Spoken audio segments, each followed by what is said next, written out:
जी, अस्सलाम वालेकुम। कैसे हैं आप सब ठीक हैं? अच्छा जी, हम डिस्कस कर रहे हैं आपका इनकम फ्रॉम बिज़नेस।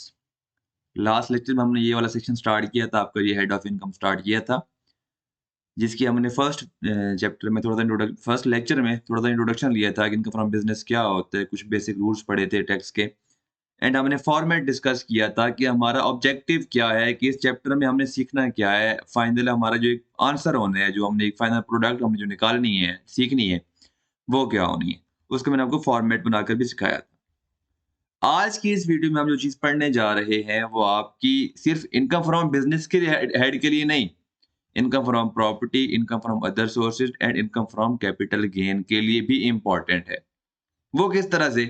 अगर आप क्योंकि जो मैं अभी तक हेड्स कवर कर चुका हूँ इस वीडियो से पहले तक, वो मैं कवर कर चुका हूँ income from property and income from capital gain. अगर आपको मैं वो रिमाइंड करवाऊँ, रिकॉल करवाऊँ, तो वहाँ पर जब भी आप कुछ डिडक्शंस के रूल्स गिवन होते थे, ठीक है?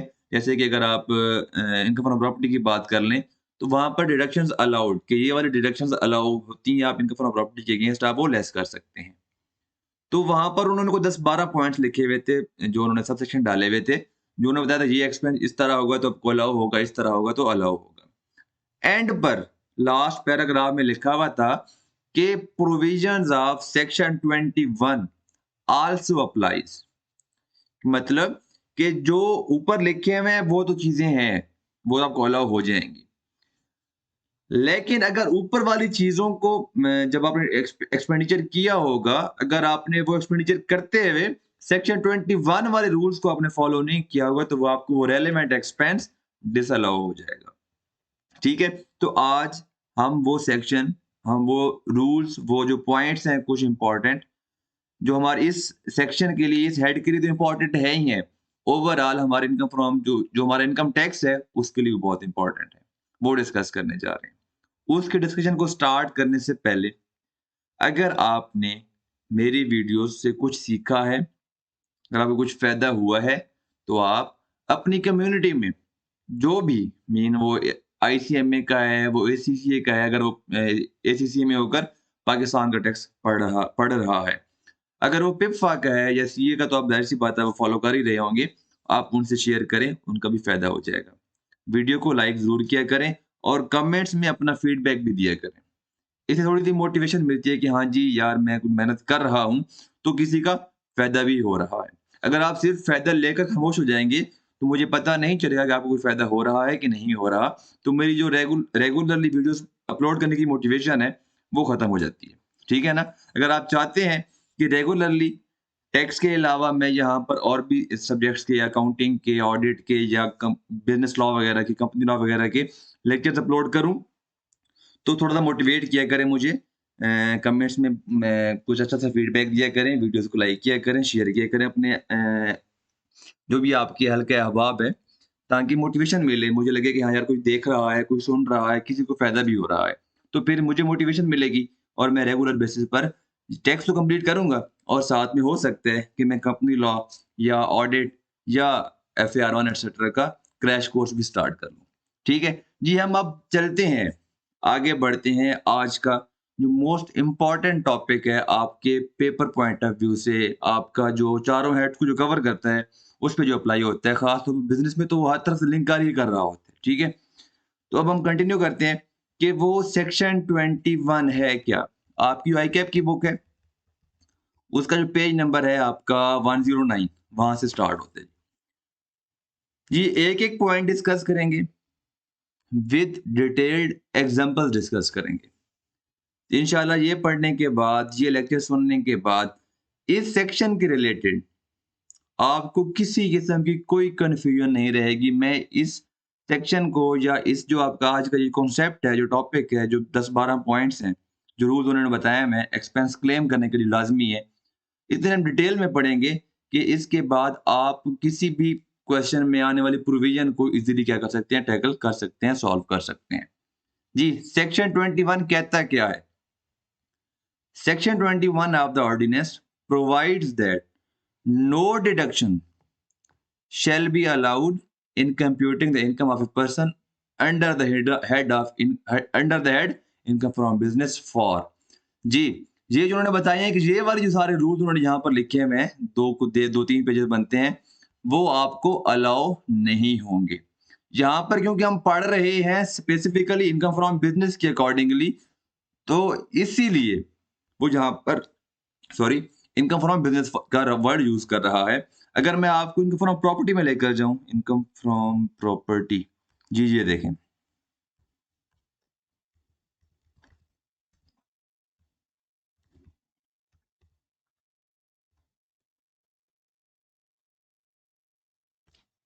जी, जी।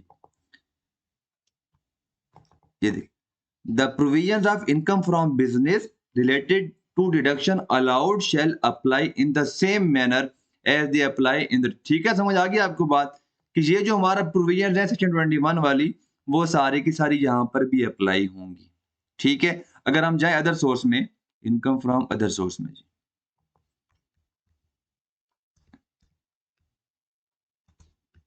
यहाँ पर लाजमी होना चाहिए। जी, जी, ये देखें, the provision of section 21 shall apply, ठीक है। इनकम फ्रॉम बिजनेस में तो अप्लाई होती हैं, तो जहां पर हमारे बाकी हेड्स में भी क्या हो रही थी, वो अप्लाई हो रही होती हैं। ये जो सेक्शन आपका है सेक्शन 21 जो हम आज पढ़ने जा रहे हैं, ये आपका चारों हेड्स को क्या कर रहा है, कवर कर रहा है, उनसे लिंक कर रहा है। जी, पहले पॉइंट से स्टार्ट करते हैं। पहले पॉइंट में कहता है कि जी, किसी किस्म का टैक्स, ठीक है, आपने पे किया है या पे करना है bye the person in Pakistan और ए फॉरेन कंट्री, या आपने पाकिस्तान में पे किया है या किसी फॉरेन कंट्री में पे किया है, दैट इज जो लगाया गया है ऑन द प्रॉफिट्स और गेन्स ऑफ बिजनेस और असेस्ड एज परसेंटेज और otherwise on the basis of such profits और गेन। ये सादा अल्फाज में वो ये कहना चाह रहा है कि बिजनेस से आने वाले प्रॉफिट्स या गेन पर किसी किस्म का कोई टैक्स लगा है, यहाँ पर बात कर रहे हैं प्रॉफिट्स या गेन पर। एक काफी सारे टैक्स होते हैं जो आपकी प्रॉपर्टी पर लग रहे होते हैं। वो जो प्रॉपर्टी पर जो टैक्स लग रहे होते हैं, वो प्रॉपर्टी आपका गेन या प्रॉफिट नहीं है, ठीक है ना। तो वो वाले जो टैक्स वगैरह हैं वो आपको अलाउ होंगे। जिस तरह आपकी जो कमर्शियल प्रॉपर्टीज के टैक्सेस होते हैं, जिस तरह के आपके जो व्हीकल्स हैं, उनके टोकन टैक्सेस होते हैं, आप एनुअली पे कर रहे होते हैं, ठीक है ना? वो जो टैक्सेस है वो वाले पे कर रहे हैं, वो आपके प्रॉफिट्स या गेन्स पर नहीं लग रहे। यहाँ पर आपको मैं एग्जांपल में बताता हूँ कि वो कौन से ऐसे हैं एक्सपेंसेस या जो आपके पेमेंट्स हैं, जो टैक्स आप पे कर रहे होते हैं, जो आपकी प्रॉफिट्स या गेन्स पर लग रहे होते हैं। जी, for example WPPF, workers party participation जो फंड है आपका, वो होता है आपका 5% ऑफ अकाउंटिंग प्रॉफिट। हमने लास्ट वीडियो में पढ़ा था कि टैक्स में हम देखते हैं कि हम टैक्सेबल प्रॉफिट कैलकुलेट करते हैं, लेकिन अकाउंटिंग प्रॉफिट भी तो प्रॉफिट है ना, किसी गेन है। हमने पी एंड एल बनाया, हमने एसओसीआई बनाई, हमने इनकम्स लिखी, हमने एक्सपेंसेस लेस किए, हमारे पास क्या आ गया, अकाउंटिंग प्रॉफिट आ गया, ठीक है। अब WPPF इज इनएडमिसिबल। जो WPPF है, ठीक है, ये जो आपका होता है, ये आपका डिडक्टेबल अलाउंस है। फिर आपका है WWF, वर्कर्स वेलफेयर फंड, ये आपका एक्सपेंस एज डिडक्शन अलाउ नहीं है, एज एक्सपेंस अलाउ नहीं है, लेकिन as deductible allowance. Deductible allowance क्या होते हैं, हम ऑलरेडी पढ़ चुके हैं चैप्टर 4 में, लेकिन जब हम टैक्स क्रेडिट्स पढ़ेंगे, हम वहां पर इसको दोबारा इन डिटेल पढ़ेंगे, ठीक है। जो WWF है, ये आपका I think 2% of taxable profit होता है। मुझे परसेंटेज कंफर्म नहीं है, लेकिन ये होता परसेंटेज ऑफ प्रॉफिट ही होता है, ठीक है। तो ये भी आपका एक्सपेंस अलाउ नहीं है। हमने यहाँ पर अभी पढ़ा कि ऐसा कोई भी पे जो हमारा टैक्स है, जो हमारे किसी गेन या प्रॉफिट पे हम पे कर रहे हैं, तो वो आपको एज ए एक्सपेंस अलाउ नहीं होगा, क्योंकि हम एक्सपेंसेस की बात कर रहे हैं, डिडक्शंस की बात कर रहे हैं, एक्सपेंसेस की बात कर रहे हैं। वो हमें या तो डिडक्टेबल अलाउंस होगा, ठीक है, या वो हमारा एडवांस इनकम टैक्स होगा। या तो हमारा डिडक्टेबल अलाउंस होगा, या टैक्स क्रेडिट मिलेगा, या वो हमारा एडवांस इनकम टैक्स होगा, जो हम एंड पर लायबिलिटी के अगेंस्ट एडजस्ट करेंगे। किस तरह करेंगे वो हम बाद में देखेंगे। थर्ड है आपका इनकम टैक्स। ठीक है, अब ये किस तरह से है कि किसी तरह का लेट्स सी आपने सेल्स की या आपने परचेजेस की, उस पे अगर आपको कोई विदहोल्डिंग टैक्स, क्योंकि लॉ में है कि लॉ रिक्वायर करता है, आपके जो इनकम टैक्स ऑर्डिनेंस है उसका सेक्शन 147 से लेकर 148 से लेकर 49 से लेकर 158 159 तक 10-12 सेक्शंस हैं। इसमें वो बताता है कि कौन से पर्सन से आपने जब जब आपने पेमेंट करनी है तो आपने उस पेमेंट से टैक्स काट कर नेट पेमेंट करनी है। ठीक है, अब फॉर एग्जांपल लॉ कहता है कि आपने परचेजेस की, ठीक है, मैंने अगर परचेज की है तो मैं क्या हूं, बायर हूं, तो बायर क्या करेगा, पेमेंट करेगा। ठीक है, जब मैं पेमेंट करूंगा अपने सप्लायर को तो लॉ कहता है लेट्स सपोज आपने 100 की क्या की परचेज की, तो आपने क्या करना, मैं कहता हूं कि जो विदहोल्डिंग रेट है वो 5% है।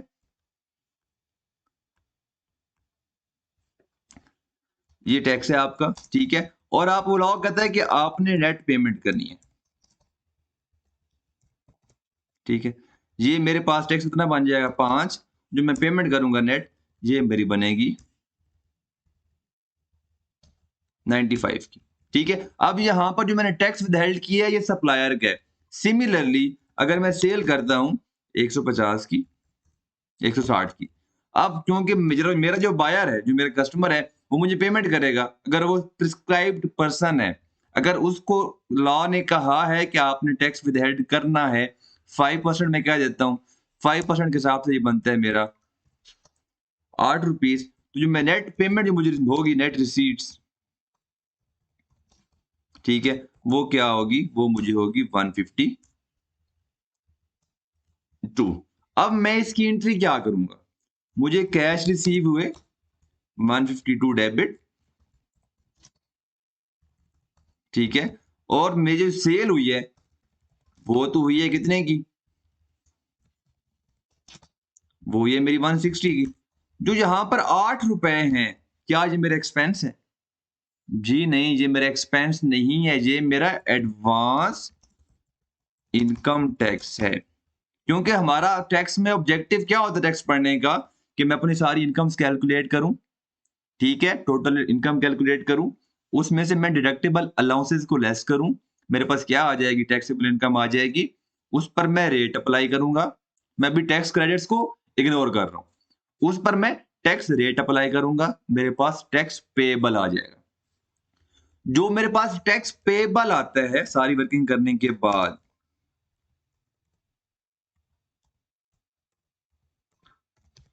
पेबल आता है सारी वर्किंग करने के बाद, उसमें से मैं लेस करता हूं टैक्स पेड इन एडवांस।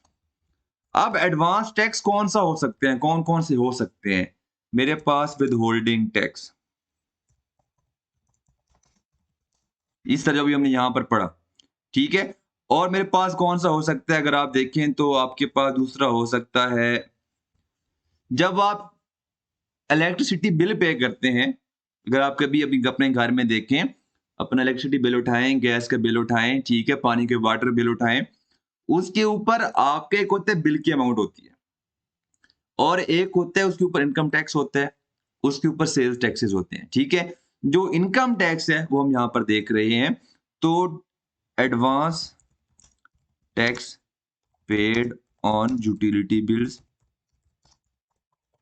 क्योंकि जब आप अगर अपना चेक, आप अगर अपना पीटीसीएल का बिल देख लें, आप अपना उसके अलावा जो आप मोबाइल चार्जेस पे आप जो ईज़ी लोड करवाते हैं, जो आप पैकेजेस लगवाते हैं, उस पर जो आपकी जो टैक्स कट रहे होते हैं एडवांस में, वो आपका क्या होता है, एडवांस टैक्स होता है।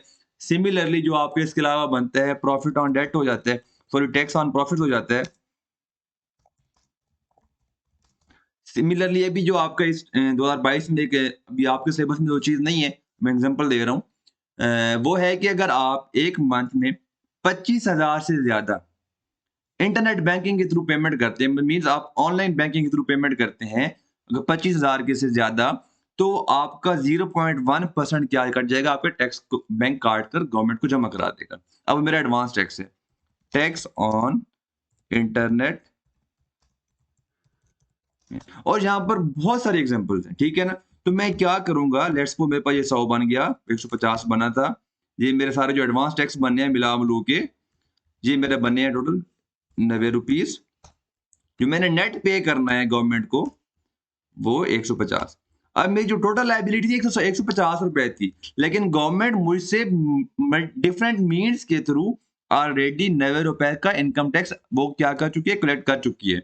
अब मैंने क्या करना है, नेट टैक्स पे करना है गवर्नमेंट को। जी समझ आ गई? ठीक है, तो ये है कि आपका जो पहला पॉइंट है उसको ये ट्रीटमेंट है। आपके पहले पॉइंट के साथ मैं एक और पॉइंट भी डिस्कस कर चुका हूं, हम ये दिखाते हैं। ये देखें point 2, any amount of tax deducted at source under the provision of income tax ordinance from an amount derived by the person. जैसे कि सेल मैंने की, उस पर जो मेरा टैक्स कट गया ऑन सोर्स, ठीक है, क्लियर, वो मेरी क्या है, एडवांस टैक्स है। तो मुझे वो एक्सपेंस अलाउ नहीं होगा, बल्कि मैं वो यहाँ पाकर एंड पर क्या करूंगा, अपनी एज ए लाइबिलिटी के क्या करूंगा, एज एडवांस टैक्स एडजस्ट कर दूंगा। ठीक है, तो ये थे पहले दो पॉइंट। अब पहले पॉइंट में एक यहाँ पर एक्सेप्शन है, ये आपकी लिंक कर रही है सेल्स टैक्स के साथ, तो ये आपको इतना यहाँ पर सही समझ नहीं आएगा। ठीक है, जब मैं सेल्स टैक्स पढ़ा रहा हूँगा तो वहां पर मैं आपको फिर यहाँ आकर एक दफा लिंक कर दूंगा, वो चीज आपको फिर क्लियरली समझ आ जाएगी। क्लियर? अब हम जाते हैं नेक्स्ट पॉइंट की तरफ। हमने भी यहां पर पढ़ा, यहां पर जी मैंने कहा था कि लॉ कहता है कि आपने सेल एंड परचेज पर क्या करनी होती है, पेमेंट करते हुए विद होल्डिंग करनी होती है। अभी हमने पढ़ा, तो अब नेक्स्ट प्रोविजन इसी के बारे में है। लॉ कहता है any expenditure from which the person is required to deduct और कलेक्ट टैक्स। मीन मैंने परचेज किया, मैंने इन्वेंट्री परचेज की, मैंने कुछ भी पेमेंट की, परचेज की, ठीक है, उस पर मैंने क्या करना था, advance tax with holding tax क्या करना था, कलेक्ट करके नेट पेमेंट करनी थी, और जो कलेक्टेड अमाउंट थी डायरेक्ट जो मैंने विद होल्डिंग टैक्स किया के डिडक्ट किया था, वो मैंने एफबीआई को जमा करवाना था। अब अगर मैंने वो जमा करवा दिया है तो फिर मुझे एक्सपेंस अलाउ होगा, क्योंकि मैंने रूल जो है, जो एफबीआर का लॉ है उसको मैंने फॉलो किया है। अगर 100 की पेमेंट करनी थी, 4 रुपए मैंने काट लिए, 96 मैंने पे कर दिया, जो 4 रुपए हैं मैंने एफबीआई को जमा करवा दिए। ठीक है, अगर मैंने प्रॉपरली लॉ फॉलो किया है, मैंने टैक्स काटा है, जमा करवा दिया है, तो फिर मुझे एक्सपेंस अलाउ होगा, क्योंकि एक्चुअली में मेरा एक्सपेंस है, मैंने परचेजेस की हैं। अब आगे वो ये बात कह रहा है, unless the person has paid or deducted and paid the tax। अगर मैंने प्रॉपर्ली लॉ फॉलो किया है और जमा करवा दिया टैक्स काट कर, तो फिर मुझे एक्सपेंस अलाउ होगा। अगर एक पेमेंट थी, उसमें मैंने टैक्स काटना था, लेकिन मैंने टैक्स नहीं काटा, तो फिर मुझे वो एक्सपेंस डिसअलाउ हो जाएगा। वो एक्सपेंस, वो जो मैंने पेमेंट काटनी करनी थी, वो एक्सपेंस डिसअलाउ हो जाएगा। पूरा पूरा अमाउंट, पूरी अमाउंट, जो डिपेंड करता है कि मैं किस पर्सन को पेमेंट कर रहा हूं। अब वो इनवॉइस अमाउंट की बात हो रही है, यहां पर लिख लेते हैं। मैंने परचेज की, एक सप्लायर है A B C D E, ठीक है, इससे मैंने परचेज की, परचेज अमाउंट,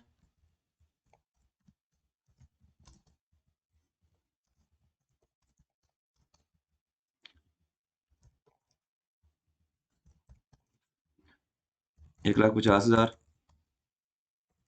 75,000, ठीक है, और ये मेरे पास है 50,000, और ये मेरे पास है 85,000, और ये मेरे पास है 74,000। अब यहां पर स्टेटस क्या है, टैक्स नॉट डिडक्टेड, टैक्स।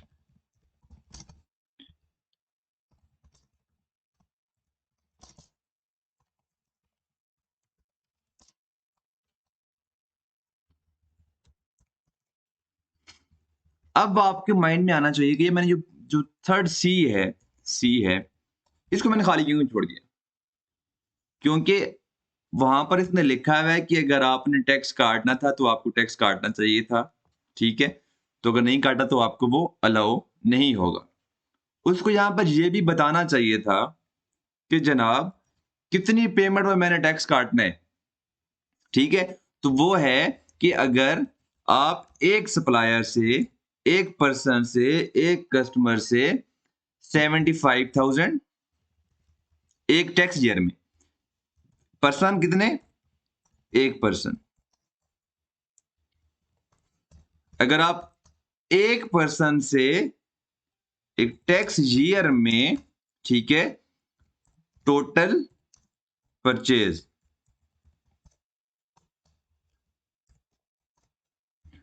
75,000, ठीक है, या उससे ज्यादा की करते हैं टोटल, वो आपकी हो सकती है कि आपने 10,000 की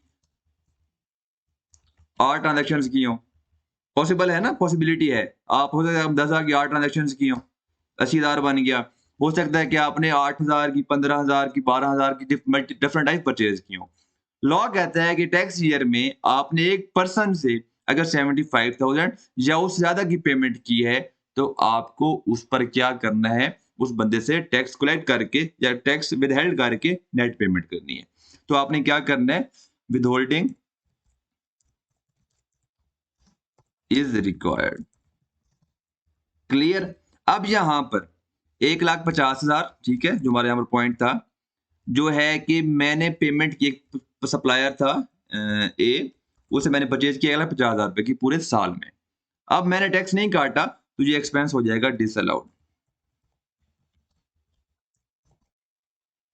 ठीक है। अब दूसरा जो है, ये मैंने टैक्स काटा है, तो ये अलाउड हो जाएगा। अब ये मेरा अलाउड है, क्योंकि मेरी ये जो रिक्वायरमेंट है पर्सन सी वाली, वो मीट ही नहीं कर रहा, एलिजिबिलिटी क्राइटेरिया नहीं मीट कर रहा। तो मैं बेशक टैक्स काटूं ना काटूं, ये मुझे फर्क ही नहीं पड़ता, क्योंकि टैक्स मैंने काटना ही नहीं था, तो मुझे अलाउ होगा। अब ये भी क्या हो जाएगा? अलाउ हो जाएगा। ये भी क्या हो जाएगा? अलाउ हो जाएगा। ठीक है। अब फिर लॉ क्या कहते हैं? अब यहां पर अलाउड एक्सपेंस कितने है मेरी परचेज का? वो है,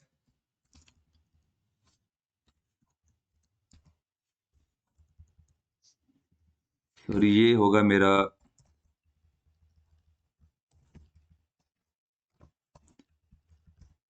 डिसअलाउड। अब यहां पे हम आगे एक और चीज सीखेंगे इसी में से। ये मेरा होगा 1,50,000। टोटल मेरी जो है यहाँ पर परचेज है, टोटल परचेज वो है,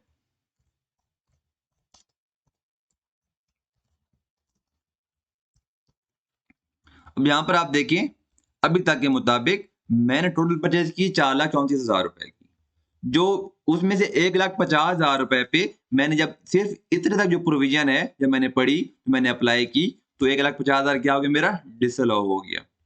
तो अब मैं अपना जो मेरा जो फॉर्मेट था, ये मैंने फॉर्मेट यहाँ पे कल बनाया था, अब मैं यहाँ पर क्या कर दूंगा? जो इनएडमिसिबल एक्सपेंस है, परचेज डिसअलाउड, यहाँ पर मैं क्या कर दूंगा? ऐड बैक कर दूंगा, क्योंकि मैंने पहले लेस की होगी ना अपने अकाउंटिंग प्रॉफिट में से, तो मैं ऐड कर दूंगा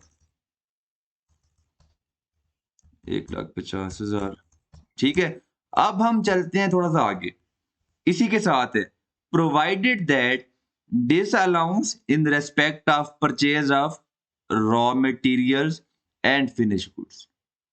ये सिर्फ स्पेसिफिकली है raw materials and finish goods के रिलेटेड है। Under this clause shall not exceed 20% of purchase of raw materials and finish goods. आपने यहां पर डिसअलाउड की क्या कर लेनी है? अमाउंट कैलकुलेट कर लेनी है। ठीक है। कितनी आपकी? 1,50,000 रुपए। जो टोटल परचेज है रॉ मटेरियल या फिनिश गुड्स की, आपने वो कैलकुलेट करना है, एंड उसका 20% आपने क्या करना है? डिटरमिन करना है। कितनी अमाउंट बनती है? 20%, ये बनती है 86,600। अब यहां पर देखें, जो एक्चुअली डिसअलाउड है वो कितने है? 1,50,000 रुपए। लेकिन लॉ ने कह दिया है कि अगर आप रॉ मटेरियल या फिनिश गुड्स को परचेज करते हैं और उस पर अगर आप टैक्स विदहेल्ड नहीं करते, तो मैक्सिमम जो आपको अमाउंट डिसअलाउ होगी वो 20% ऑफ टोटल परचेजेस की अमाउंट होगी। यहाँ पर जो, अगर मैं सिर्फ पहली प्रोविजन पढ़ूं, तो वो है 1,50,000 रुपए। लेकिन यहाँ पर जो उन्होंने एक स्पेसिफिकली कंडीशन लगा दी है, तो मेरा यहाँ पर जो एक्सपेंस डिसअलाउ होगा वो कितना होगा? वो होगा 86,800 रुपए। तो मैं यहाँ पर कितनी अमाउंट ऐड बैक कर दूंगा? 86,800 रुपए। मेरे ख्याल में इस पॉइंट को इससे आसान अल्फाज में, आसान ज़बान में समझाना मुमकिन नहीं है। अगर आपको समझ आई है, अगर आपको कुछ चीज़ क्लियर हुई है, आपने कुछ सीखा है, तो आपने बड़े दिल का मुज़ाहरा करना है और आपने क्या करना है, कमेंट्स और लाइक ज़रूर करने हैं, ठीक है? ताकि मुझे वही बात मोटिवेशन मिलेगी तो नई वीडियो जल्दी अपलोड होगी और जल्द से जल्दी क्या होगा, आपका सिलेबस कंप्लीट होगा। अभी तक हमने यहाँ पर इतना पढ़ लिया है भई, ठीक है? ये हम इग्नोर कर देते हैं क्योंकि हमारा ये सेक्शन ऑफ 161 एंड 162 है, वो एक्चुअली में अप्लाई नहीं होता, मैं बता देता हूँ। पहले ये पढ़ लेते हैं। ये हमारा इसी पॉइंट से क्या कर रहा है, लिंक कर रहा है, ये इसी पॉइंट से लिंक कर रहा है, ठीक है? हम पहले पढ़ लेते हैं कि वो क्या कह रहा है। Provided further that recovery of any amount of tax under section 161 or 162 shall be considered as tax paid। अब लॉ कहता है कि जो कंपनी है, जो पर्सन है जिसने टैक्स काट कर नेट पेमेंट करनी थी उस सप्लायर को, और जो कटा हुआ टैक्स जो उसने विदहेल्ड किया था, वो उसने एफबीआर को जमा करवाना था। ये नॉर्मल रूल है। अगर उस बंदे ने टैक्स नहीं काटा और पूरी पेमेंट कर दी, तो वो जो एक्सपेंस था वो डिसअलाउ हो जाएगा। वो हमने भी यहाँ पर पढ़ा है, पढ़ चुके हैं। अब इनकम टैक्स ऑर्डिनेंस में सेक्शन 161 एंड 162 हैं, वो कहते हैं कि अगर एक बंदा, एक पर्सन जिसने टैक्स काटना था और टैक्स नहीं काटा, तो जो जितनी अमाउंट का टैक्स काट कर उसने जमा करवाना था, तो वो खुद बियर करेगा। या जो दूसरी पार्टी है, अगर उसने पे कर दिया है, तो फिर भी पेड कंसिडर किया जाएगा। मतलब क्या हुआ कि मैंने टैक्स नहीं काटा, लेकिन फिर भी वो रिकवर हो गया, एफबीआर ने रिकवर कर लिया है, तो वो ये कंसीडर किया जाएगा कि टैक्स डिडक्ट हो गया है, काटा जा चुका है। तो उस केस में मैं कहता हूँ, फॉर एग्जांपल मैंने 1,50,000 की पूरी पेमेंट कर दी, टैक्स नहीं काटा, लेकिन एफबीआर ने उस बंदे से वो टैक्स रिकवर कर लिया है, तो ये कंसीडर किया जाएगा कि ये टैक्स डिडक्शन हो गई थी, क्योंकि एफबीआर का पर्पस क्या है, अपना टैक्स काटना। तो मुझे ये क्या हो जाएगा, अलाउ हो जाएगा। तो फिर ये डिसअलाउंस वाली जो प्रोविजन है, जो डिसअलाउंस है, उस क्राइटेरिया से चीज निकल जाएगी। क्लियर? अब हम जाते हैं नेक्स्ट पॉइंट की तरफ। जी, एनी अमाउंट ऑफ कमीशन। देखिए, आपने बड़े ध्यान से एक एक वर्ड पढ़ना होता है टैक्स का। ये टैक्स की खूबसूरती है और ये टैक्स की मुश्किलात का सबब भी यही चीज है। Any amount of commission paid or payable in respect of supply of products listed in the third schedule of the Sales Tax Act 1990। अब ये थर्ड स्केड्यूल क्या है? अब जो आपका ऑर्डिनेंस जो लॉ बनता है टैक्स का, सेल्स टैक्स एक्ट है, इनकम टैक्स ऑर्डिनेंस है, उसमें मल्टीपल स्केड्यूल्स हैं। I think income tax ordinance में 12 के 13 स्केड्यूल हैं, ठीक है? और इसमें सिमिलरली आपको जो सेल्स टैक्स है, उसमें भी आई थिंक 10 के 12, 11 के 12 स्केड्यूल्स हैं आपकी। तो उन डिफरेंट स्केड्यूल्स में उन्होंने डिफरेंट चीज़ों के बारे में बताया हुआ है। अब थर्ड स्केड्यूल के अंदर उन्होंने एक लिस्ट ऑफ आइटम्स, प्रोडक्ट्स दे दिए, ठीक है? अब आपके सिलेबस में उस लिस्ट को नाम याद करने की ज़रूरत नहीं है। आपने सिर्फ़ ये बात याद रखनी है कि ये प्रोविज़न जो लिखी हुई है, वो स्पेसिफिकली यहाँ पर मेंशन कर रहा है, वो कह रहा है कि listed in the third schedule. अगर किसी इनकम टैक्स का क्वेश्चन है, उसमें लिखा हुआ है कि थर्ड शेड्यूल का आइटम है, तो आपके माइंड में फ़ौरन ये वाली लाइन प्रोविज़न आ जानी चाहिए। क्या ये प्रोविज़न अप्लाई होती है या नहीं होती? क्राइटेरिया मीट हो रहा है कि नहीं मीट हो रहा? क्लियर? जब आगे जाते हैं। Where the amount of commission paid exceed 0.2% of gross amount of supplies means, commission क्या होती है? आपको पता है कि नॉर्मली कंपनीज में क्या हो रहा होता है, जो सेल्स पर्सन होते हैं, ठीक है? जो सेल्स एजेंट्स होते हैं, जब वो सेल्स करवाते हैं, तो आप उनको क्या करते हैं, कमीशन पे, जिसको हम क्या कहते हैं, सेल्स कमीशन। ठीक है? आपने क्या किया, इस बंदे को कमीशन पे, सेल्स कमीशन या और भी कमीशन हो सकती है।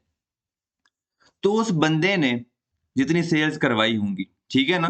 क्योंकि कमीशन का जो क्राइटेरिया होता है, वो कहते हैं कि अगर आपने इतना, अगर आपने टारगेट से, अगर लेट्स सपोज़ आपका टारगेट है 1 लाख की सेल्स है, अगर आपने 1,10,000 की सेल्स की, जो ऊपर वाली अमाउंट है, जो इंक्रीमेंटल 10,000 हैं, उसका 2%, 3% वो आपकी क्या होगी? कमीशन होगी।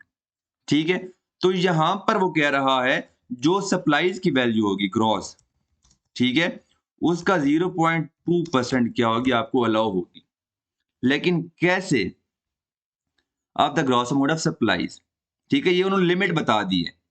लेकिन आगे वो बता रहा है कि अगर ऐसा हुआ तो फिर ये लिमिट अप्लाई नहीं होगी। Unless the person to whom commission is paid or payable as the case may be is appearing in the active test tax payer list under this ordinance. जी, अब हम यहाँ पर देखते हैं, थोड़ा सा मैं आपको थोड़ा एक्सप्लेन कर देता हूँ। जी, हम पढ़ रहे हैं इनकम टैक्स ऑर्डिनेंस। आप माशाल्लाह से बड़े हो गए हैं, आप खबरें भी सुनते हैं, आप सोशल मीडिया भी यूज़ करते हैं। तो जब से इमरान खान आया है, तो हर साल यही लगा हुआ है कि जी टैक्स पे करें, गोशवारे जमा करवाएँ, इनकम टैक्स रिटर्न जमा करवाएँ।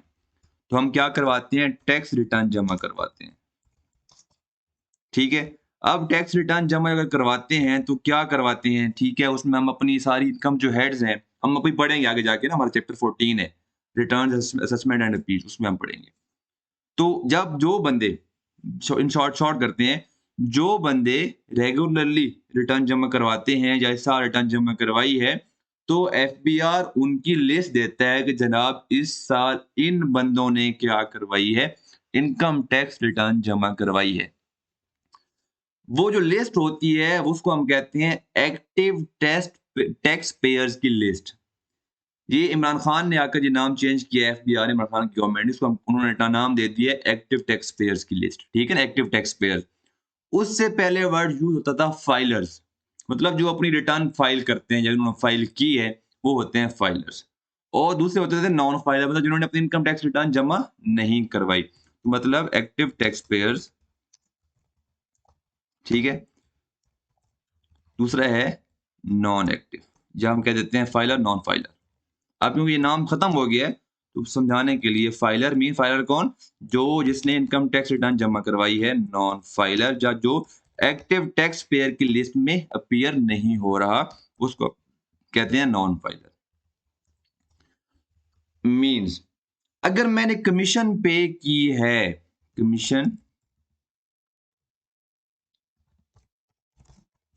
पे टू फाइलर, मीन ऐसा बंदा जिसका नाम एक्टिव टैक्स पेयर की लिस्ट में आ रहा है, ऑल कमीशन इज अलाउड, मतलब जितनी भी मैंने कमीशन पे की है वो सारी की सारी अलाउ होगी, ठीक है? जहाँ जहाँ पर कमीशन मैंने पे किया नॉन फाइलर को, या ऐसा बंदा जो फाइल एक्टिव टैक्स पेयर की लिस्ट में अपीयर नहीं हो रहा, तो फिर 0.20% of supplies made by him, ठीक है? मीन जो मेरा सेल पर्सन था उसने जो सेल्स की होंगी, उसका 0.2% मुझे मैक्सिमम क्या है, उसका जो है वो एक्सपेंस अलाउ है। उसको कमीशन जो मुझे अगर मैंने उसको जितना भी पे कर दिया हो, अगर वो फाइलर नहीं है, हालाँकि फाइलर वो नहीं है, नुकसान मुझे हो रहा है, ठीक है ना? तो मतलब ये है कि उसको मैं फ़ोर्स करूँगा ना, आप अपने आप को रिटर्न जमा करवाओ, अपने आप को फाइलर बनवाओ, ताकि मुझे ज़रा एक्सपेंस अलाउ हो। वरना मैं उसका कमीशन ही कम कर दूँगा, ठीक है? मैं एक्सपेंस मेरा हो रहा है, लेकिन मुझे टैक्स बेनिफिट नहीं मिल रहा उस चीज़ का, मुझे टैक्स में लॉस हो रहा है, तो गलत बात हुई ना, तो मैं उसको क्या करूँगा कि जनाब ये बात आप ऐसे कर दें। क्लियर? अब हम जाते हैं नेक्स्ट पॉइंट की तरफ। Any entertainment expenditure in excess of such limits or in violation of such conditions as may be prescribed, मतलब अगर कोई लॉ एफबीआर कोई लिमिट्स या कोई कंडीशन प्रिस्क्राइब कर देता है, तो फिर उससे ज्यादा आपको एंटरटेनमेंट एक्सपेंस अलाउ नहीं होगा। जी, ये आपको लिमिट्स उन्होंने बता दी हैं। ये आपका रूल 10 है, उन्होंने मेंशन कर दिया है। Expenditure should be incurred in driving income from business chargeable to tax and should not be in excess of following limits, ठीक है? उन्होंने यहाँ पे कंडीशन बता दी है।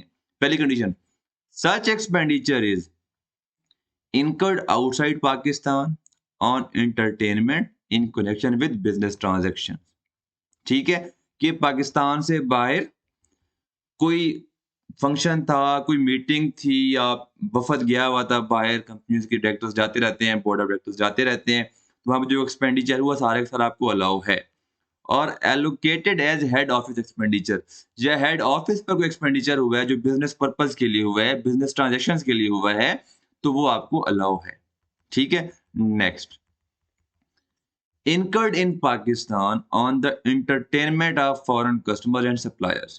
अगर कोई फॉरेन कस्टमर या फॉरेन सप्लायर्स पाकिस्तान आते हैं तो उनका ऑफिस में कोई मीटिंग होती है, उनको प्रॉपर फंक्शन होता है, उनकी मतलब थोड़ी-सी मेहमान नवाज़ी होती है, जो भी खर्चा होगा आपको अलाउ होगा। incurred on the entertainment of customers clients at the person's business premises। ठीक है, कोई कस्टमर आपके पास आते हैं, क्लाइंट्स आते हैं, आप उनको चाय पिलाते हैं, पेप्सी पिलाते हैं, उसके अलावा आप उन्हें कोई लेज वगैरह, बिस्किट्स वगैरह, छोटी मोटी कॉफी शॉफी हो गई, तो वो आपको सारे अलाउ होते हैं। incurred on the entertainment at the meeting of shareholders, agents, directors or employees। आपको पता है कि जो शेयर होल्डर्स की मीटिंग होती है उसको हम जनरल मीटिंग्स कहते हैं। 3 तरह की होती हैं, आपने कंपनी लॉ में पढ़ी होंगी। एनुअल जनरल मीटिंग होती है, आपकी एक्स्ट्राऑर्डिनरी जनरल मीटिंग होती है और आपकी पहली-पहली भी होती है। आई थिंक उसे कहते हैं स्टैट्यूटरी मीटिंग कहते हैं, शायद अभी याद नहीं आ रहा, एग्ज़ैक्ट नाम याद नहीं आ रहा। 3 तरह की आपकी मीटिंग होती है शेयर होल्डर्स की, जो मेंबर्स उसमें आते होते हैं। फिर एजेंट्स की मीटिंग्स हो जाती हैं, डायरेक्टर्स की भी होती हैं, आप कंपनी लॉ में डिटेल में पढ़ेंगे इनके बारे में। उस पे जो आप मतलब उनकी जो रिफ्रेशमेंट के खर्चे हो रहे होते हैं, वो आपको अलाउ होते हैं। अगर आपने कोई नई ब्रांच ओपन की है, ठीक है? अगर आपने कोई नई ब्रांच ओपन की है, नया ऑफ़िस ओपन किया है, तो वहाँ पर आपने कोई पार्टी की है, फंक्शन किया है, जो भी आपके खर्चे हुए हैं, आपको अलाउ होंगे। मतलब आपको सारे ही अलाउ हैं। इन शॉर्ट जनरल रूल है कि जो पर्पज़ आपने एंटरटेन किए हैं, जो आपका खर्चे एंटरटेन जो आपका इनकर हुआ है, वो आपका सारे का सारा बिज़नेस पर्पज़ के लिए होना चाहिए। मेन कंडीशन ये है, ठीक है ना? तो ये हमने यहाँ पर ये पॉइंट पढ़ लिया। जी, any contribution made by the person to a fund that is not a recognized provident fund। Ji, income from salary, post employment benefits। ठीक है, पोस्ट एम्प्लॉयमेंट बेनिफिट्स कौन कौन से पढ़ने हैं हमारे पास? ये हमारे पास आ जाते हैं, हमारे पास प्रोविडेंट फंड, ठीक है, ये हमारे पास आ जाते हैं ग्रेचुटी,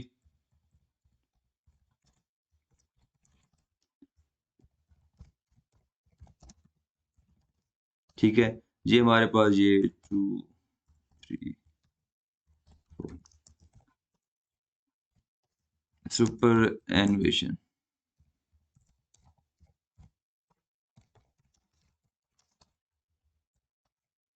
अब ये होते हैं 2 तरह के, या तो ये होते हैं अप्रूव्ड और रिकॉग्नाइज्ड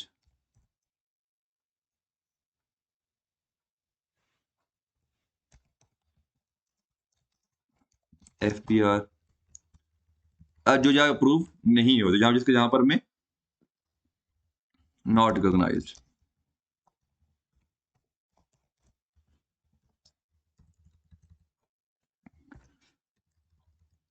हम पहले देखते हैं कि यार ये प्रोविडेंट फंड होता क्या है। प्रोविडेंट फंड एक फंड होता है जो कंपनी मेंटेन कर रही होती है, जिसमें annually employer and employee equally क्या कर रहे होते हैं, कंट्रीब्यूट कर रहे होते हैं एक सर्टेन अमाउंट। अगर एम्प्लॉयर काट रहा है उसकी सैलरी में से ₹50, तो एम्प्लॉयर भी क्या करेगा, ₹50 अपनी तरफ से ऐड करेगा, तो पूरे साल का जो प्रोविडेंट फंड जो हो जाएगा वो ₹100 हो जाएगा।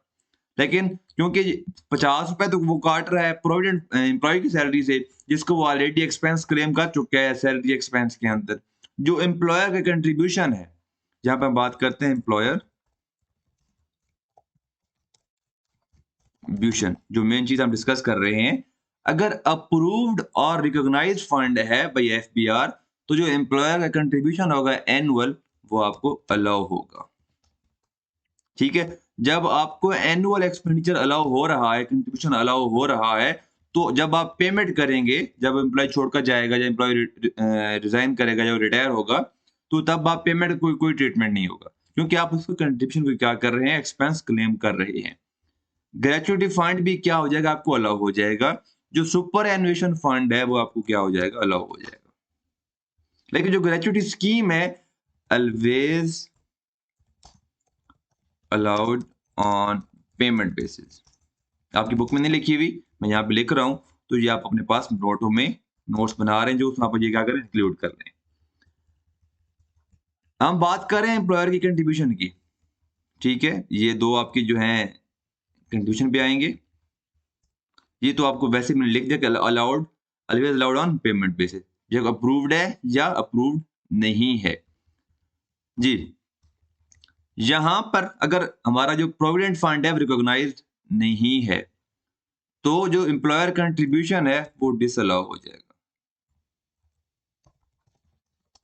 सेम अगर ग्रेच्युटी फंड है, ग्रेच्युटी फंड में सिर्फ होता है एम्प्लॉयर कंट्रीब्यूशन है। प्रोविडेंट फंड सिर्फ वाहिद चीज है जिसमें एम्प्लॉय एंड एम्प्लॉयर दोनों कंट्रीब्यूट कर रहे होते हैं। जो बाकी जितने भी हमारे फंड्स हैं या स्कीम्स हैं, उसमें सिर्फ एम्प्लॉयर का कंट्रीब्यूशन होता है। जी, नेक्स्ट आपको जो ग्रेच्युटी स्कीम है मैं ऑलरेडी बता चुका हूँ। जो आपका है सुपरएनुएशन फंड, वो भी क्या हो जाएगा आपको, अगर वो रिकॉग्नाइज्ड नहीं है एफबीआर के साथ, तो वो आपको डिसअलाउ हो जाएगा। ठीक है? अब अगर डिसअलाउ हो गया है, नॉन रिकॉग्नाइज्ड है, ये हमने पढ़ा है ये वाला पॉइंट। एनी कंट्रीब्यूशन, ठीक है? और approved gratuity fund for approved pension fund, तो अगर आपने रिकॉग्नाइज्ड नहीं है, अप्रूव्ड नहीं है, तो आप क्या वो आपको क्या हो जाएगा, डिसअलाउ हो जाएगा। अगर अप्रूव्ड है तो क्या ट्रीटमेंट होगा, आपको मैंने यहाँ पर बता दिया है। अब नेक्स्ट पॉइंट पे जाते हैं। Any contribution made by the person to any provident or other fund established for the benefit of employee of the person unless the person has made effective arrangements to secure that tax is deducted from any payments made by the fund in respect of which the recipient is chargeable to tax under the head from salary। जी, अगर approved है तो बात खत्म, आपको allow हो जाएगा।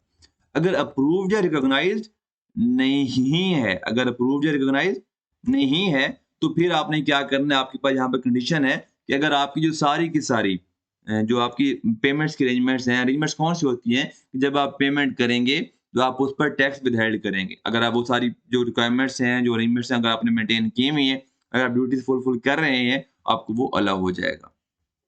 जी, any fine और penalty paid or payable by the person for the violation of any law, rule और रेगुलेशन। अगर आपको किसी लॉ या रेगुलेशन की वायोलेशन पर अगर कोई पेनल्टी हुई है, तो वो आपने पे करनी है। वो जहाँ पर बात हो रही है, any penalty paid for the violation of any law, rule और रेगुलेशन। ठीक है? अगर आपकी आपके कस्टमर से, सप्लायर से क्या थी, एग्रीमेंट था, या बैंक के साथ अगर आपका एग्रीमेंट था कि आप क्या करें, सप्लायर की बात कर लेते हैं, सादा करते हैं, बैंक थोड़ा-सा फिर कॉम्प्लेक्स हो जाएगा आगे जाएँगे तो। सप्लायर से आपने परचेज़ की, ठीक है? तो आपने पेमेंट करनी थी 10 दिन के अंदर ₹10,000। आपने 15 दिन हो गए, तो आपको इस वजह से 2,000 एक्स्ट्रा पे करना पड़ गया। पेनल्टी पड़ रही है ना? तो ये आपको penalty violation of law, rule या रेगुलेशन की वजह से नहीं पड़ रही। तो ये वाली जो पेनल्टी है 15,000 प्लस 2,000 17,000 रुपए जो आपने 2,000 की पेनल्टी पे किया है सप्लायर को, वो अलाउ होगी। अगर आपने टैक्स काटा है, सारी फ़ॉर्मेलिटीज़ पूरी की हैं तो। ये स्पेसिफिकली बात हो रही है for the violation of any law, rule और रेगुलेशन। ठीक है? Any personal expenditure incurred by the person, यहाँ पर बात हो रही है इंडिविजुअल की और एओपी की। अगर इंडिविजुअल ओनर है, अगर आपने उसमें खुद पे खर्चा किया है, तो सारा कुछ जो है वो, अगर आपने ज़ाती खर्चा, फैमिली का, घर का, हमें पता है, हमने अकाउंटिंग भी पढ़ा हुआ है कि अकाउंटिंग हम करते हैं बिज़नेस की, ठीक है? तो ओनर एंड बिज़नेस जो है 2 डिफरेंट सेपरेट एंटिटीज़ हैं। आपने अकाउंटिंग में पढ़ा होगा। तो टैक्स के लिए भी सेम चीज़ है। जो बिज़नेस का एक्सपेंडिचर है, वो बिज़नेस में अलाउ होगा। जो ओनर का पर्सनल एक्सपेंडिचर है, वो बिज़नेस में अलाउ नहीं होगा। ठीक है? वो क्या करना होता है, हम वेल्थ स्टेटमेंट में दिखाते होते हैं। वेल्थ स्टेटमेंट क्या होती है? हम चैप्टर 14, 15, 16 में पढ़ेंगे। ठीक है? एनी पर्सनल एक्सपेंडिचर वो आप बिज़नेस में क्लेम नहीं कर सकते। Any amount carried to a reserve fund और कैपिटलाइज्ड इन एनी वे। आपको पता है कि आपके जो बिज़नेसेस होते हैं, आपने अकाउंटिंग में पढ़ा होगा, जनरल रिजर्व्स या कोई फ्यूचर में लॉन्ग टर्म इन्वेस्टमेंट करने के लिए वो छोटी-छोटी अमाउंट क्या कर रहे हैं, इकट्ठी कर रहे हैं, अपने प्रॉफिट्स में से हर साल अलग-अलग करते हैं, एक रिजर्व बना रहे हैं, ठीक है ना? जो वो एक एलोकेशन कर रहे हैं प्रॉफिट में से एक रिजर्व की तरफ ट्रांसफर कर रहे हैं, फंड एक्सपेंस तो नहीं है ना? एक्चुअली में आपकी जो प्रॉफिट की एलोकेशन है, ठीक है ना? उसको डिवीजन है प्रॉफिट की, तो वो एक्सपेंस नहीं है। तो वो आपको एक्सपेंस अलाउ नहीं होगा। एनी प्रॉफिट ऑन डेट, अगर आप देखें, अगर आपने पार्टनरशिप अकाउंटिंग पढ़ी है, ठीक है? अगर आपने बिज़नेस लॉ पढ़ा है, बिज़नेस लॉ में आपने पार्टनरशिप एक्ट पढ़ा है, तो उसमें आपने देखा होगा कि एनी जो उसपे क्या होता है कि पार्टनर्स अपने जो उन्होंने कोई लोन दिया है पार्टनरशिप को, तो उसपे वो क्या कर रहे होते हैं, इंटरेस्ट ले रहे होते हैं। जब उसने कोई नया क्लाइंट लेकर आया, उसपे कमीशन ले रहे होते हैं या अपने एक परसेंटेज ले रहे होते हैं, फीस ले रहे होते हैं या पार्टनर इवन सैलरी भी ले रहे होते हैं, ठीक है? तो वो कह रहा है कि अगर एओपी के पार्टनर्स ऐसी कोई भी चीज़ ले रहे हैं, तो वो आपने ऐड बैक कर दीजिए, जो आपको एक्सपेंस अलाउ नहीं है। क्योंकि ऊपर हम बात कर रहे हैं कि जो ओनर है वो प्रॉफिट्स उसपे जो होंगे वो बाद में सारे उसी के हैं। तो उसमें जो एज़ अ सैलरी या कुछ डिडक्शंस क्लेम करवा रहा है, वो उसको अलाउ नहीं है। जी, next, any salary paid or payable exceeding rupees 25,000 per month other than be cross check or direct transfer of funds to the employee's bank account। Means कि अगर एक कंपनी है, वो 25,000 तक की जो अमाउंट है, वो कैश में दे सकती है अपने एम्प्लॉय को एज़ अ सैलरी। अगर 25,000 से ज़्यादा की अमाउंट वो पेमेंट करती है, तो उसने पे करनी है क्रॉस चेक के थ्रू। क्रॉस चेक कैसे काम करता है? एम्प्लॉयर के अकाउंट से पैसे निकलेंगे और एम्प्लॉयी के अकाउंट में डायरेक्टली क्या होंगे, पैसे डिपॉज़िट होंगे, तो दोनों अकाउंट्स क्या हो सकते हैं, ट्रेस हो सकते हैं। सिमिलरली या वो क्या कर सकते हैं, डायरेक्ट ट्रांसफर्स मीन वो कैसे कर सकते हैं?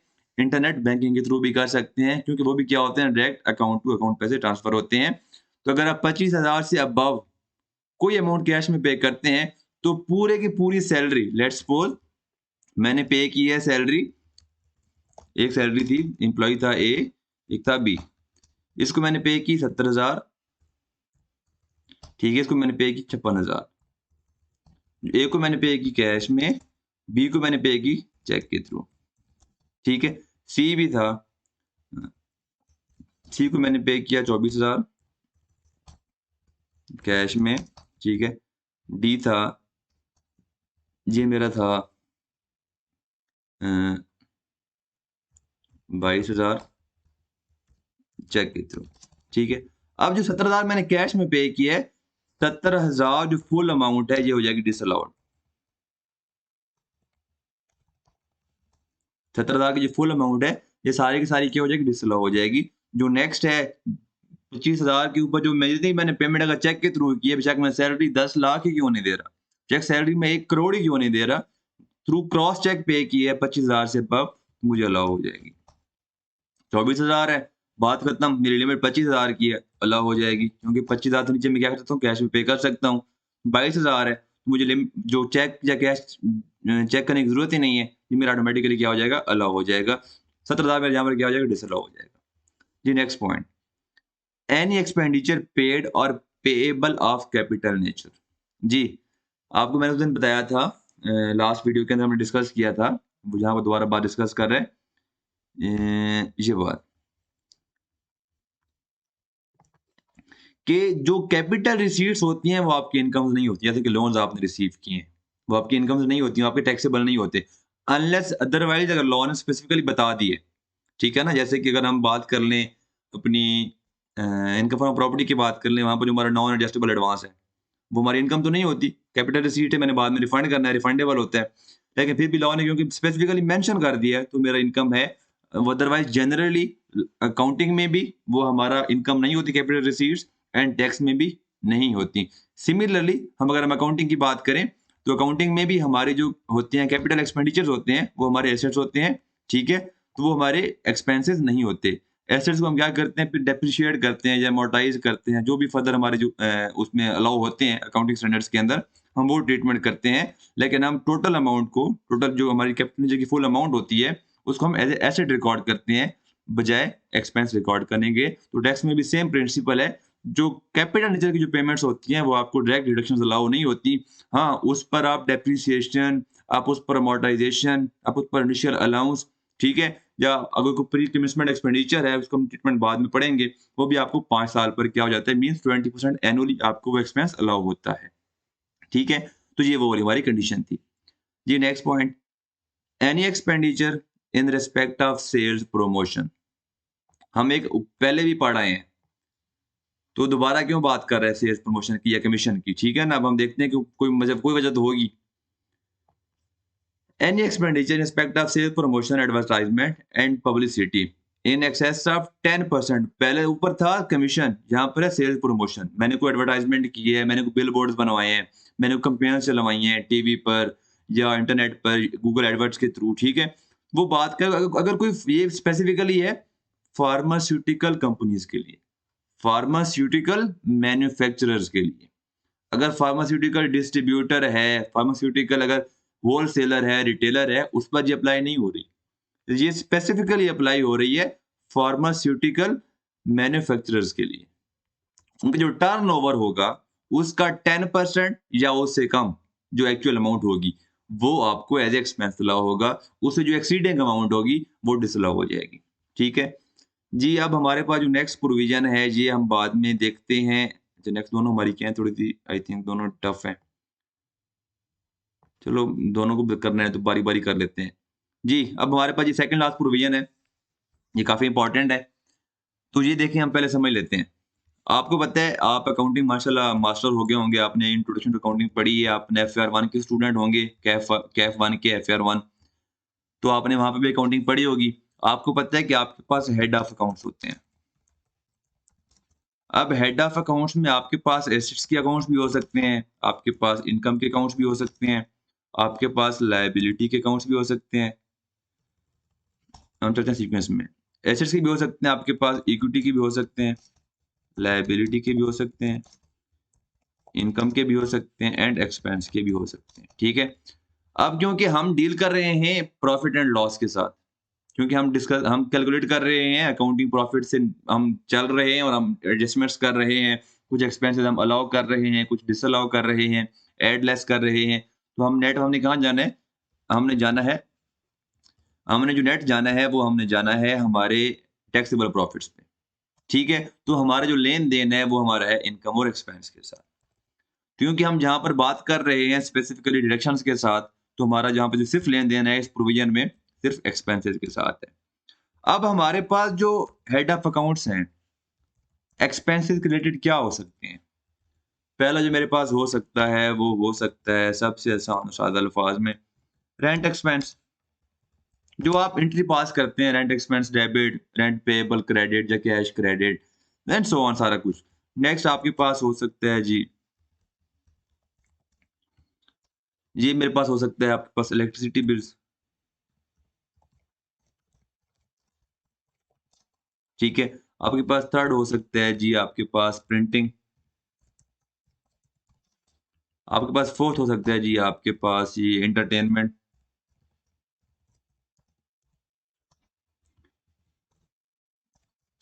ठीक है? आपके पास जो फिफ्थ हो सकता है, ये आप देख लें, इसमें मैं कह देता हूँ कि आपके पास ट्रैवलिंग एक्सपेंस, ठीक है? आपके पास जो सिक्स हो सकता है वो आपके पास हो सकता है जी फ्यूल एक्सपेंस। मल्टीपल जो आप एंट्री पास करते हैं, जो भी बिज़नेस के ना एक्सपेंसेस हो रहे होते हैं, वो उसकी क्या करते हैं रेलेवेंट हेड बनाकर, अकाउंट बनाकर, उसका हम क्या करते हैं, आपने उस पर क्या उसको ना एंट्री अकाउंट्स बना देते हैं, हेड ऑफ अकाउंट्स बना देते हैं, जिसको हम चार्ट ऑफ अकाउंट्स कहते हैं अकाउंटिंग की टर्मिनोलॉजीज़ में। अब इसका हमारी इस प्रोविज़न के साथ क्या लेना-देना है? हम इसमें से कोई एक एग्ज़ाम्पल ले लेते हैं, हम ले लेते हैं एंटरटेनमेंट की। हम ये कहते हैं कि लेट्स सपोज़ कि एंटरटेनमेंट हमारा ईयर स्टार्ट होता है जुलाई से, 1 जुलाई 2021 से हमारा ईयर स्टार्ट हुआ है, हम फिर उधर से लेते हैं और हम चलते जाते हैं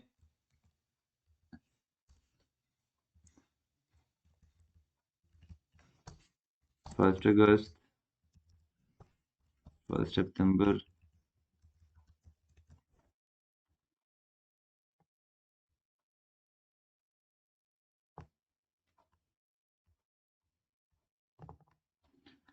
जो हमारा जो एक्सपेंडिचर हुआ है, मेरा जो एक्सपेंस हुआ है 1 जुलाई पे, मैं कहता हूँ मेरा एंटरटेनमेंट एक्सपेंस हुआ है 24,000, ये हुआ है 45,000, ये हुआ है मेरा 60,000, ये हुआ है 35,000, ये हुआ है 80,000, ये हुआ है 15,000 ये हुआ है।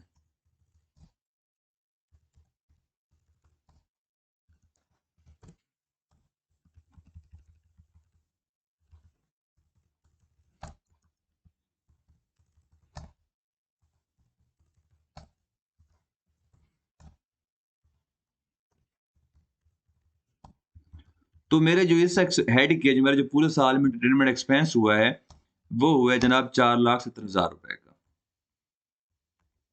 ठीक है, ये जो डिटेल्स गिवन है, ब्रेकअप गिवन है। अब मैं देखता हूँ कि मैंने मेरा मोड ऑफ पेमेंट क्या था। ये मैंने पे किया है कैश के थ्रू, ये मैंने पे किया है चेक के थ्रू, कैश, कैश, चेक।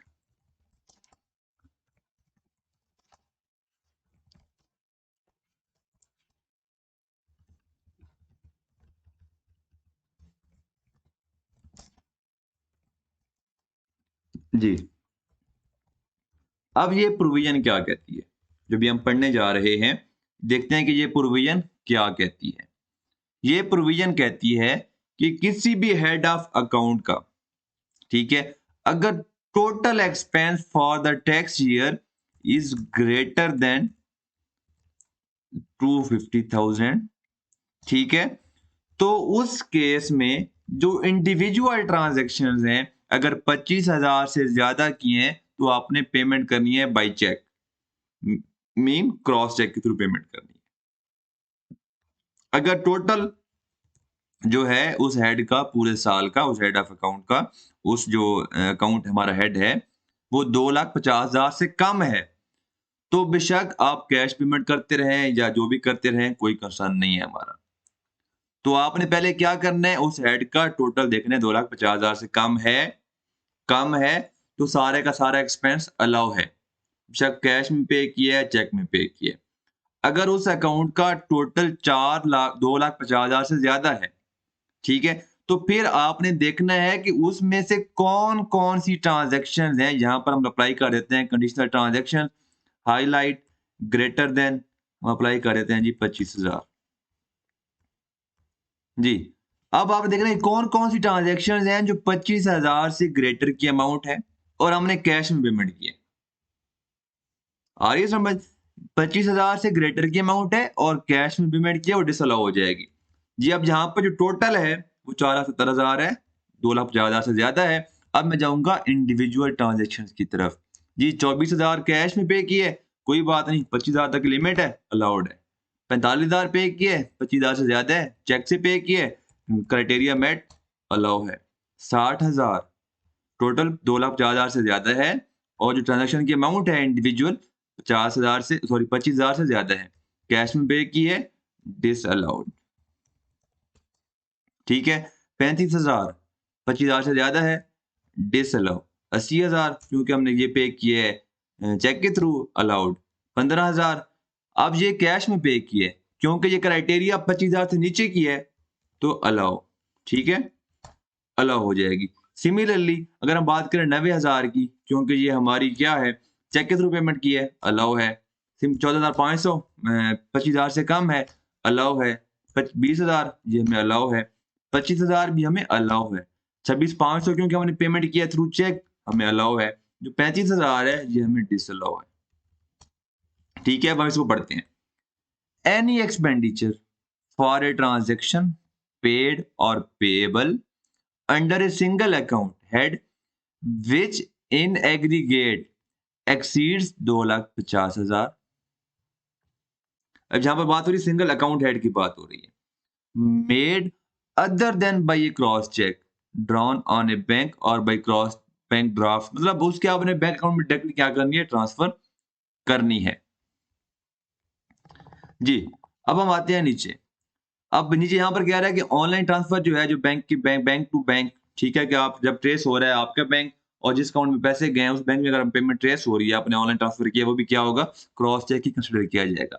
लेकिन ये जो 2,50,000 वाली प्रोविजन है, ये एक्सेप्शन है, इसमें अप्लाई नहीं होगी। ठीक है, it is important to note that the above provision shall not apply in case of expenditure not exceeding 25,000।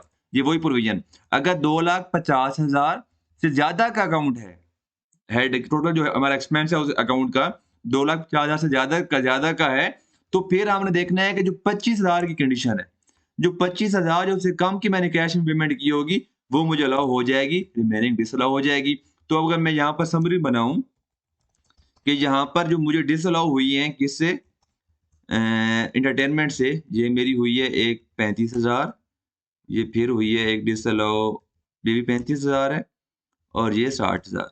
Remaining क्या है मुझे अलाउ है, तो अलाउड एक्सपेंस कितना है? क्योंकि अलाउड तो ऑलरेडी मेरा जो 470 है, ये मैंने ऑलरेडी क्या किया होगा, अपने अकाउंटिंग प्रॉफिट में से लेस किया हुआ होगा, क्योंकि मेरा अकाउंटिंग जो प्रॉफिट होगा वो नेट ऑफ एंटरटेनमेंट एक्सपेंस होगा। अगर अब मैंने ये एडजस्टमेंट करनी है, जो डिसअलाउड है वो मैं इसमें ऐड कर दूंगा अपने अकाउंटिंग प्रॉफिट में, तो मेरे पास क्या आ जाएगा, टैक्सेबल प्रॉफिट आ जाएगा। तो ये प्रोविजन थी। इसकी कुछ एक्सेप्शन है। लॉ कहता है यूटिलिटी बिल्स, क्योंकि गवर्नमेंट को पैसे जा रहे हैं किसी न किसी तरह से, तो बेशक आपके 5 लाख के हैं, 50 लाख के हैं, 50 करोड़ के हैं, जितनी भी अमाउंट है आपको कैश में पे कर सकते हैं, ये प्रोविजन उस पर अप्लाई नहीं होगी। फ्रेट चार्जेस, क्योंकि अगर आपने ट्रैवल करना है तो जो आप उसमें पेमेंट कर रहे होते हैं, या इवन आप हम ये ट्रांसपोर्टेशन कॉस्ट की बात कर लेते हैं, यहाँ पर जो बात हो रही है। अगर एक है मैपल लीफ की बात कर लेते हैं, डीजी खान सीमेंट की बात कर लेते हैं, तो आपको पता है वहाँ से बड़े-बड़े ट्रेलर जो है वो सीमेंट उठाकर जाते हैं, वो लेकर आते हैं, तो वहाँ से उनको जो रेंट बनता है, तो वो जो ड्राइवर होता है उसके पास कहाँ से बैंक अकाउंट आ गया, तो वो उनको कैश दे देते हैं। इसलिए लॉ ने कह दिया है कि जो फ्रेट चार्जेज़ हैं, उस पे भी कोई कैश की लिमिट नहीं है। तो आप जितना कैश पे कर दें, करना चाहें, कर सकते हैं, वो आपको अलाउ है। ट्रैवल फेयर, तो मतलब अगर आप जहाँ पे कंडीशन अप्लाई हो जाए, तो मीन अगर आप जो ट्रांसफ़र ट्रैवल कर रहे होते हैं पीआईए के थ्रू, या जो आप टिकट्स परचेज़ कर रहे होते हैं, तो वो भी आप सारे के सारे कैश में परचेज़ कर सकते हैं। जो आपके पोस्टेज एक्सपेंसेस होते हैं, तो वो भी आपको अलाउ हैं जितनी पेमेंट करते हैं। शायद 25,000 की अबव की ट्रांज़ैक्शन है, या 2,50,000 से अबव का आपका अकाउंट है, तो ये आप उस पे अप्लाई नहीं होंगे। गवर्नमेंट को जो भी पेमेंट जानी है जिस तरह से जाए, उस पे कोई आपकी प्रोविज़न अप्लाई नहीं होती 25-50,000 रुपए वाली। जी, any expenditure on account of utility bill. अब उन्होंने यहाँ पर ये अमाउंट बता दी है, लेकिन कोई लिमिट, कोई उन्होंने क्राइटेरिया नहीं बताया कि जिस इससे अबव आपको वो डिसअलाउ हो जाएगा। ये वैसे उन्होंने पॉइंट ऐड किया हुआ है। जी, हमारे इस सेक्शन का, हमारे इस हेड का जो हमारा ये जो इनका सेक्शन 21 था, उसका ये लास्ट पॉइंट है, हम देखते हैं। काफ़ी इंटरेस्टिंग है, थोड़ा-सा सेल्स टैक्स से लिंक कर रहा है, लेकिन थोड़ा मैं आपको बताऊँगा, तभी समझ आपको आ जाएगी। Any expenditure attributable to sales made to persons required to be registered but not registered under the Sales Tax Act by an industrial undertaking computed according to the following formula। जी, पहली बात, यहाँ तक तो बात होगी कि जो मैंने सेल पर एक पर्सन को की है, जहाँ पर बात हो रही है, उन सेल के अगेंस्ट जितना एक्सपेंस एलोकेट होना है, वो डिसअलाउ हो जाएगा। कब डिसअलाउ हो जाएगा? अब यहाँ पर हम बात करते हैं सेल्स टैक्स की। जिस तरह इनकम टैक्स है, इनकम टैक्स में पर्सन है, ठीक है? इनकम टैक्स में कहते हैं कि आप क्या करें, एंड रिटर्न जमा करवाएँ। सिमिलर सेल्स टैक्स है। सेल्स टैक्स में जो बंदा बिज़नेस कर रहा है, तो कुछ वो लॉ कहता है कि आपने क्या करना है, जो भी बिज़नेसमैन है, जो गुड्स बाय कर रहा है, आगे सेल कर रहा है, बेशक रिटेलर है, बेशक मैन्युफैक्चरर है, डिस्ट्रीब्यूटर है, होलसेलर है, ठीक है? जो भी है, उसने क्या करना है, अपने आप को सेल्स टैक्स के साथ रजिस्टर करवाना है। डिटेल क्राइटेरिया क्या है? हमारा यहाँ का टॉपिक नहीं है, हम सेल्स टैक्स में डिस्कस करेंगे। अगर एक पर्सन है, उसने अगर खुद को रजिस्टर करवा दिया है, तो रजिस्टर्ड पर्सन हो गया। अगर ऐसा पर्सन जिसने लायबल टू बी रजिस्टर्ड है, मीन वो बिज़नेस कर रहा है, वो टैक्सेबल सप्लाइज़ में डील कर रहा है। टैक्सेबल सप्लाइज़ क्या होती हैं, हम बाद में डिस्कस करेंगे, जब हम सेल्स टैक्स पढ़ रहे होंगे। अगर वो registered liable to be registered है बट रजिस्टर्ड नहीं हुआ, नॉट रजिस्टर्ड।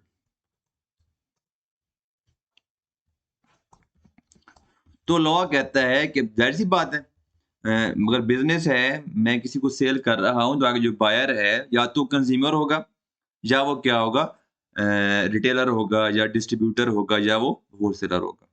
अगर कंज़्यूमर है, तो कंज़्यूमर को तो सेल्स टैक्स में रजिस्टर होने की ज़रूरत ही नहीं है, जो एंड कंज़्यूमर होता है। क्योंकि वो तो बिज़नेस कर ही नहीं रहा, वो तो उस गुड्स को, जो भी चीज़ है, उसको कंज़्यूम कर रहा है। जहाँ पर बात हो रही है बिज़नेस की। अगर मैं किसी को सेल कर रहा हूँ, तो उसने बाय की होगी, ठीक है? अब उसने क्या किया होना है, आगे सेल की होनी है, कंज़्यूमर को जिसको भी की होनी है। अगर वो बिज़नेस ज़ाहिर-सी बात है बिज़नेस है, तो उसने क्या करना है खुद को रजिस्टर्ड करवाना है, वो रजिस्टर्ड नहीं हुआ। तो अब मैंने उसको सेल करनी है, मेरा कस्टमर है, तो लॉ कहता है कि आपने अपने बंदे को, जो भी आपका कस्टमर है, अगर वो नॉन रजिस्टर्ड है, तो आपने क्या करना है टोटल सेल्स, ठीक है? Sales made to that person, ठीक है? और आपने क्या करना है, तीन चीज़ों को डिटरमिन करना है, ढूँढना है क्वेश्चन में से, ठीक है? आपने क्या करना है total sales, sales made to that person, clear? और आपने क्या करना है, एक रेशियो कैलकुलेट कर लेनी है। मीन कि जो मेरी टोटल जो उस पर्सन को मैंने सेल किए हैं, उस वो कितने परसेंट हैं टोटल सेल्स का। Sales made to person divided by total sales. फिर आपने क्या करना है, टोटल एक्सपेंसेस लेने हैं।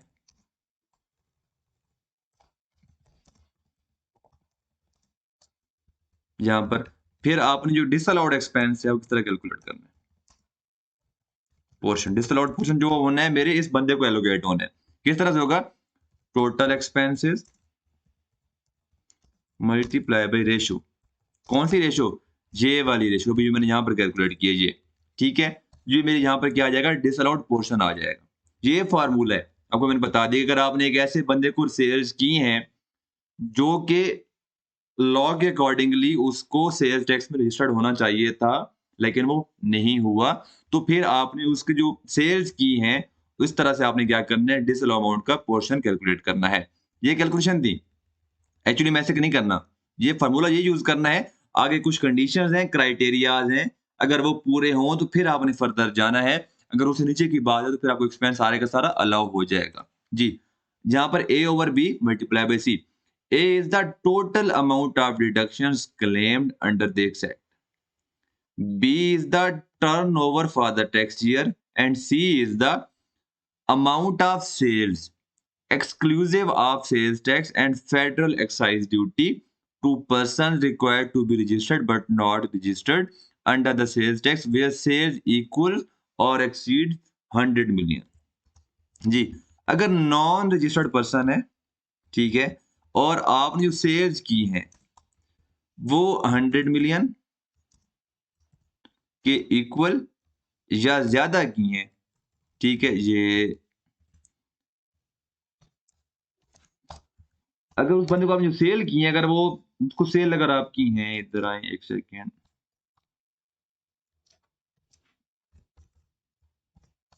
अगर आपने सेल्स की हैं उसको 100 मिलियन या उससे ज़्यादा की, तो फिर ये प्रोविज़न अप्लाई होती है। अगर आपने उसको सेल्स की हैं लेस देन 100 मिलियन, तो आपको कोई प्रोविज़न अप्लाई नहीं होती, आपको सारे का सारा एक्सपेंस अलाउ है। अगर आपको जो सेल्स बनती हैं 100 मिलियन से अबव की हैं, लेट्स सपोज़ 100 मिलियन पूरा, यहाँ पर आ गया। टोटल सेल्स थी 350 मिलियन, ठीक है? जो मुझे एक्सपेंस टोटल अलाउ थे, वो थे 200 मिलियन। अब मैंने यहाँ पर क्या करना है, यहाँ पर रेशियो कैलकुलेट करनी है। कैसे कैलकुलेट होगी? 100 मिलियन डिवाइडेड बाय 350 मिलियन, मेरे पास अमाउंट आ गई। एंड यहाँ पर मैंने क्या करना है, 200 मिलियन मल्टीप्लाई बाय 0.2857। अभी तक के मुताबिक मेरी जो एक्सपेंस डिसअलाउ बन रहा है, वो बन रहा है 57.14 मिलियन डिसअलाउड पोर्शन बन रहा है। जैसे हमने यहाँ पर एक चीज़ पढ़ी थी, अभी पीछे हम जाते हैं। ये कि जो एक्सपेंस डिसअलाउ होगा वो मेरा मैक्सिमम 20% ऑफ परचेजेस होगा। सिमिलरली हमारे इस केस में भी सेम कंडीशन है। वो कहता है कि अगर आपने ये क्राइटेरिया मीट कर रहा है, सेल्स 100 मिलियन से ज़्यादा की हैं, तो फिर provided that the disallowance of expenditure under this clause shall not exceed 10% of total deductions claimed under this part. जी, टोटल डिडक्शन मैंने क्लेम की हैं 200 मिलियन, उसका जो 10% है वो बन रहा है ये जी 10% ऑफ, हम यहाँ पे कैलकुलेट करते हैं 10 20% ऑफ टोटल डिडक्शन कितना बनता है जी 200 मिलियन मल्टीप्लाई बाय 0.10 ये बनता है जी आपका 20 मिलियन ठीक है। तो अब यहाँ पर कौन क्या बात आती है यहाँ पे इसका कंक्लूजन क्या है आपने क्या करना है डिसअलाउड पोर्शन कैलकुलेट करना है वो कितना बनता है 57.14 मिलियन और जो मुझे मैक्सिमम अलाउ है डिसअलाउ होगा वो होगा 20% ऑफ टोटल एक्सपेंसेस तो 20 मिलियन तो यहाँ पर जो टोटल एक्चुअल जो है मुझे अलाउड होगा जो डिसअलाउड एक्सपेंस होगा वो होगा 20 मिलियन।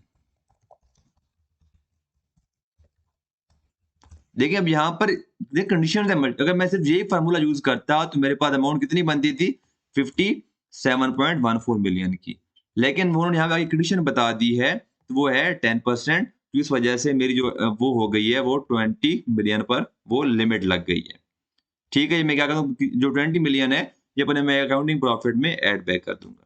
अब आगे वो कह रहा है कि जो बोर्ड है वो बाद में पर्सन के बीच में कुछ एग्जाम्पशन भी दे सकता है या उसमें किसी को इंक्लूड भी कर सकता है क्योंकि उसके पास वो उनके पास वो अथॉरिटी है। तो ये था हमारा आज का लेक्चर जिसमें हमने सेक्शन 21 डिस्कस किया है काफी डिटेल में। अगर आपको समझ आई है अगर आपको फायदा हुआ है तो आप इसको लाइक करें शेयर करें अगर आपके कोई दोस्त अहबाब हैं जिनको फायदा हो सकता है उनसे भी आप शेयर करें ठीक है। तो हम इंशाल्लाह नेक्स्ट लेक्चर में क्या करेंगे फिर दोबारा से नेक्स्ट हम इसको कंटिन्यू करेंगे। Thank you so much.